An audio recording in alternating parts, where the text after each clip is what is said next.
providing a dedicated and reliable service aimed at keeping you informed and up to date. This is Pilipinas Prime.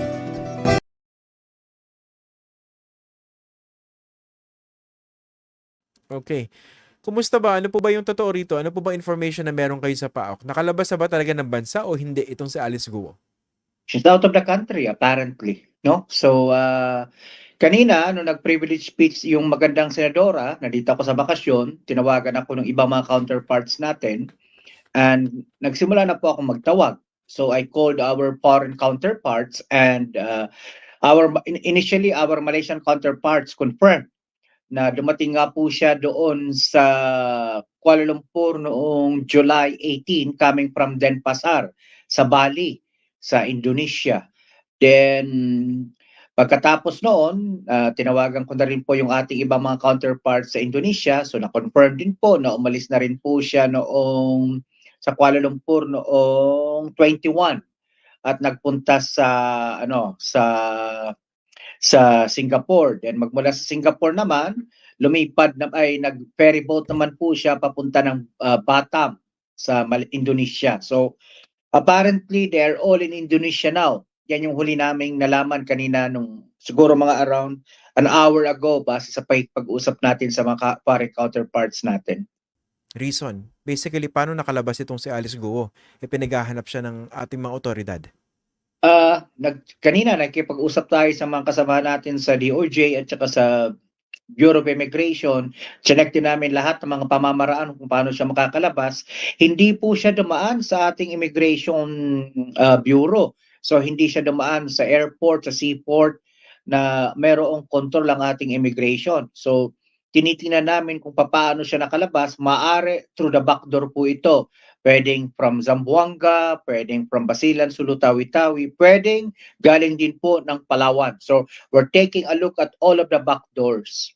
Sino siya anak? Walang iba kundi ang spokesperson ng Bureau of Immigration, si Miss Dana Sandoval. Ma'am Dana, magandang evening. Si Johnson po ulit. Kumusta ho kayo? Gabi po. Magandang gabi po, Sir Johnson. Magandang gabi po sa mga tumatangkilik ng inyong programa. Anyari? Well, medyo busy po tayo ngayon because of this recent issue na nakalabas po itong si Mayor Alice Guo ng Pilipinas. Di simulan natin sa simula, ano? Babalik ko yung dating tanong. Pagka tinatanong po natin ng Bureau of Immigration, ma'am, may record na ba na nakalabas ng bansa ang isang Goa Ping or Alice Guo? Di ba ang sagot nyo dati, walang record sa immigration na siya ay nag-attempt na lumabas ng bansa. May record ho ba? Until now po, wala pong record sa ating system, sa ating centralized database na nakalabas po ng bansa si Mayor Alice Leal Guo. Ay, paano nangyari? Anong paniwala ng Bureau of Immigration kung wala sa record? Ibig sabihin, nasa Pilipinas pa? Actually po, nalaman po natin tong information na to last week. Nakakuha po tayo ng intelligence information from our counterparts na nandoon po sa ibang bansa, sa isang ASEAN country. Ito pong si Mayor Alice Guo. At ang ating suspetsya po, umalis po ito illegally, not through formal ports of exit, hindi po sa mga formal na paliparan or seaport, but illegally po, maaaring through the back door. Ay, baka hindi naman nakikinig yung Mayor Go na yun kung saan mang ASEAN country yun. Baka pwede mo namang sabihin kung anong bansa yun sa Asia. Opo. Una po, nakita na monitor natin siya. Nagpunta muna siya ng Malaysia and then lumipat po ng Singapore.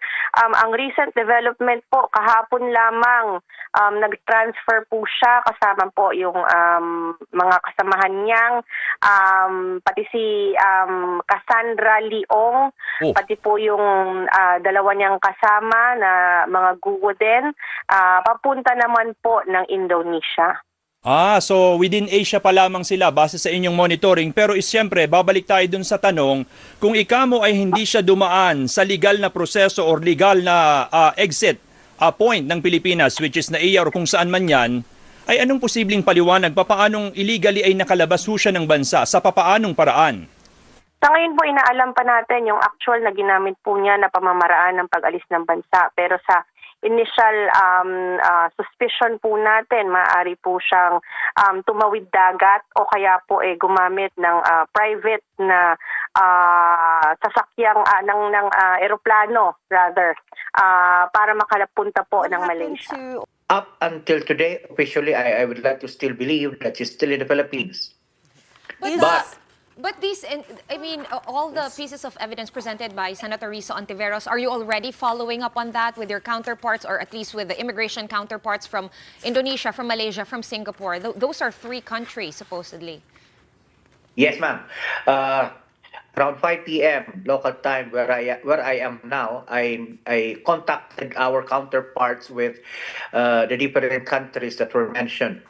So apparently, the Malaysian attaché, the Malaysian immigration officials have confirmed that an Alice Guo arrived in Kuala Lumpur on July 18, coming from Denpasar or Bali in Indonesia.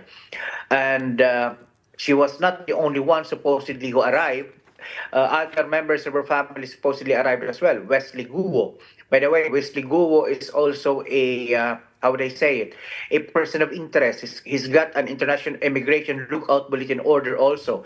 So if it is indeed true that these 2 individuals have left the country, then it involves, well, it demands an investigation. But then again, let me qualify. The Malaysian officials stated that although the passport of Alice Guo was used, there was no physical confirmation of her entering the country. Maybe it's because, well, I don't know. Maybe because she was not captured through the CCTV or what. She was not even captured through the physical confirmation of her entering Malaysia. It's still being investigated as of now. So the Kuala Lumpur leg of her escape route is confirmed. Can you state that again, please? Yes, confirmed as to document passport. Alice Leal Guo entered Kuala Lumpur on the said date, July 18. Okay. But the Malaysian officials stated that they could not provide pictures or CCTV footages because there were none that would show that she entered Kuala Lumpur on that particular date. But the scan of her passport, of the passport of the Yes. Alice Go that went into Kuala Lumpur, it was Alice Leal Go, July 12, 1986, that one, with her photo on it.